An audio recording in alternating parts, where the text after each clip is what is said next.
Happy Cheiraoba! Happy Cheiraoba! Happy Cheiraoba! To all my Manipuri friends, love you all. Do subscribe to my friend's channel. Nani utize? Hai do di kamai tang ne? Ora. Uti ironba champut sanggong care na kobi sak papor.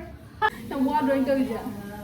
Jik Mega Mart kano chatli Mega Mart hai je khoi dagi 13 minutes chatte ba khong na ko aduga 1 kilometer muk lape aduga Cheiraoba Kaithel karuge Maheshwari bani yam saye godina satin upta dia de ngobe ma satin amtra dia de yam saye sumuchara ke sajibu thana lakpada kumbirei kusum lai chalo Cheiraoba Kaithel karakle ho karakle ding ding chango chango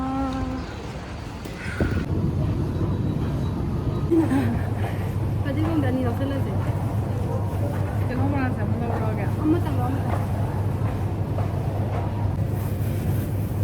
na kopi man ba dem lo ra ko ni nya ani lo ra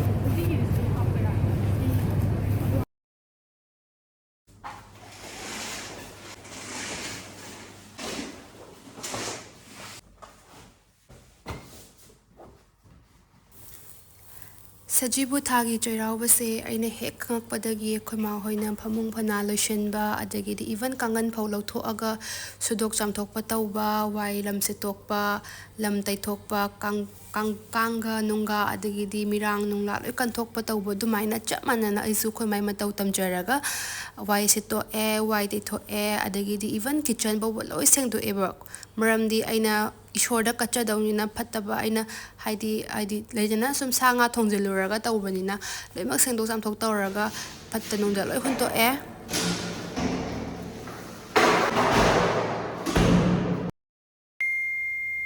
aduga iroja maithaja tawraga keraga chak thongba thongjare chak thongba hauba loiraga chak ase muk mayam punna chaminabdo adumakti phangdrebo ko aido aduga chak chaba hek tokpaga akhoi si amung kano tawdune chinga kaba chatpa anything koiba chatpa oiro khotpa tawro adu mayam dudi ai miss out tawre yam nungaite yumda chatlaga punna yauba phangbado aisu ngamba oijage mayamsu punna ai phaminarase amukasu happy Cheiraoba.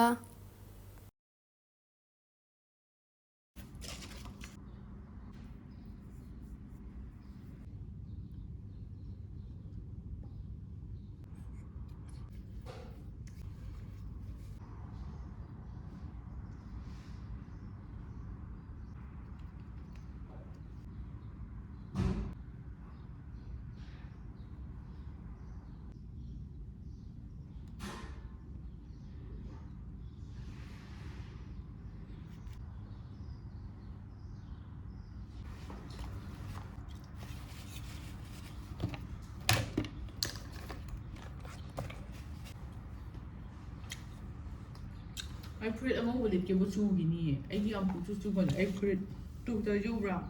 I do bloom the label got Chapman. Lipstick fazaba mangkre Rimaya panek sa di hanjan sa chere palizade am talay biro am talay biro ay nga maruda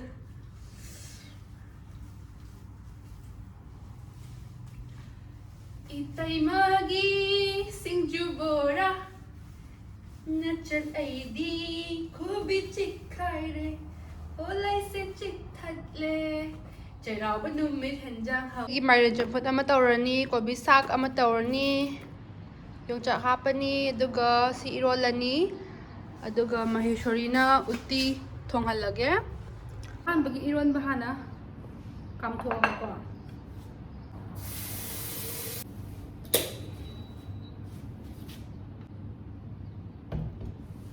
champut amuk tawrasi Ay, kubak yung Nakampokadaw ko. Ado, ay di chini kita hatchage. Chini yaw na rin hindi ba ito.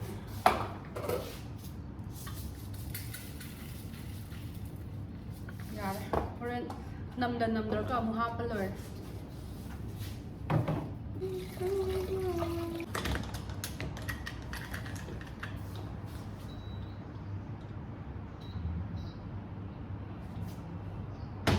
Aduga bora ama hawrage sinjuju tawsira tawgumdira gyan tade ko iron ba yawrabanina kher ama hawrage kai kai no ngarang da ningdang ni dai nai ba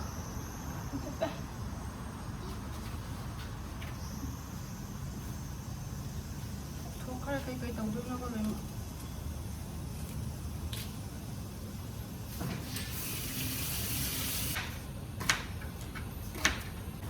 Cheiraoba just give Mathel koi mayamsu birthday yaron mushikaning kajo ikaw lang na ngarang si saya dum tinda adam tunga lai na ba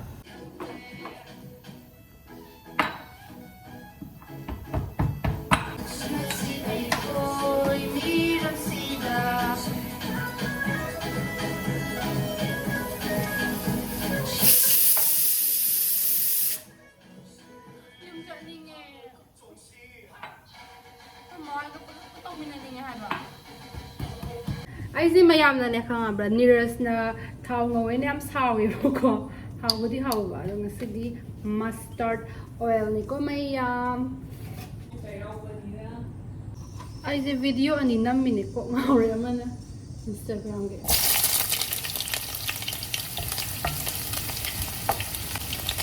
kina behind the scene ko hello and the Kobe Nang water ito dyan. Sabi yan ito yun.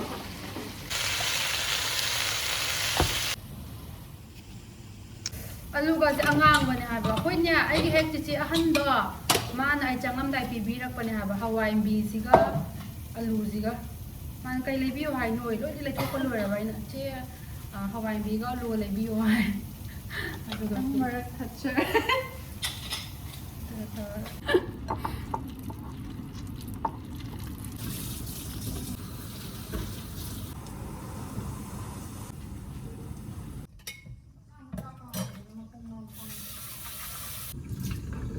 matang lo siya kung natin to lagi.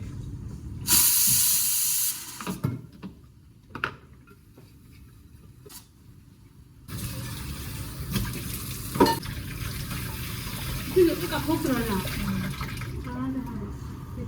Tukani ay nasa ito. Lagi daw yun. Ay kapto ay haba. Sinsi. Nangalako daman dahil biro ko. Nangahabi daw.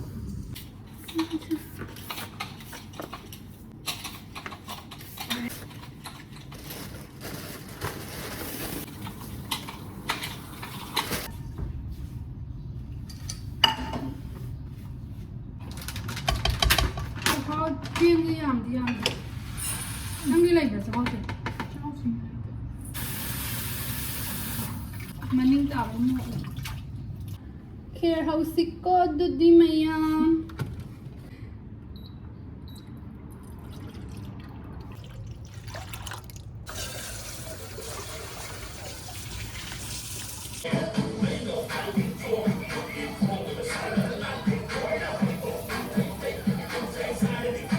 Ano din jaga dada? Nang yung diesel. Ay do di kamay tong niya. Jaga dada. Yung saning dorang pa.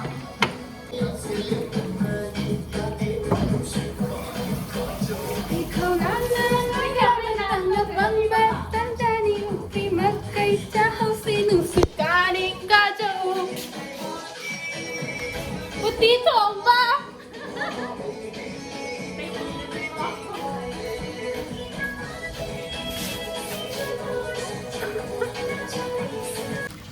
For bora le ko sinayong chaka Hawaiian bigiron ba sanggong care uti thong ba champut Kobisak puna lai katlasiko. Semi mana lai.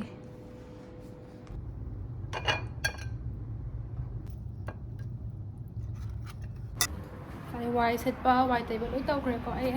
Ada mana mo sito ke har sai tau. Paisa aja. Adum kukhame mati da hana hapa jiraba.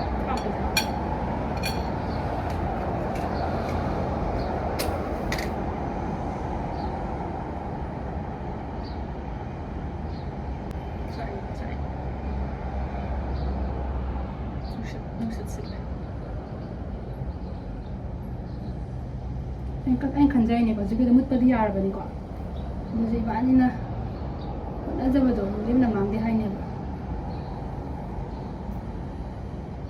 nhiệt ta có, nhiệt trong nào vậy,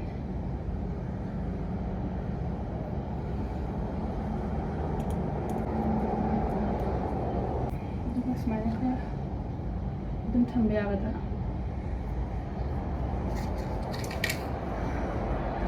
Mayam anauba chahina lakpasida Manipurda tangdu laitadaba mayam thoibaje tangdu laitadaba mayam do normal sida puraka ingna chikna panba leibak haibado puno eminarase amaso ana ayak yaudaba puno yaipaminarase ko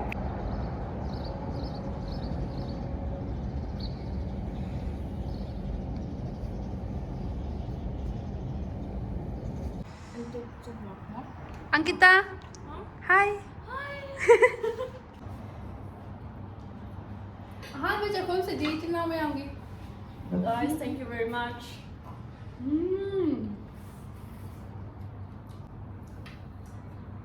Everyone wants my uchi, I know. Really good, really good. You make this one? Yes.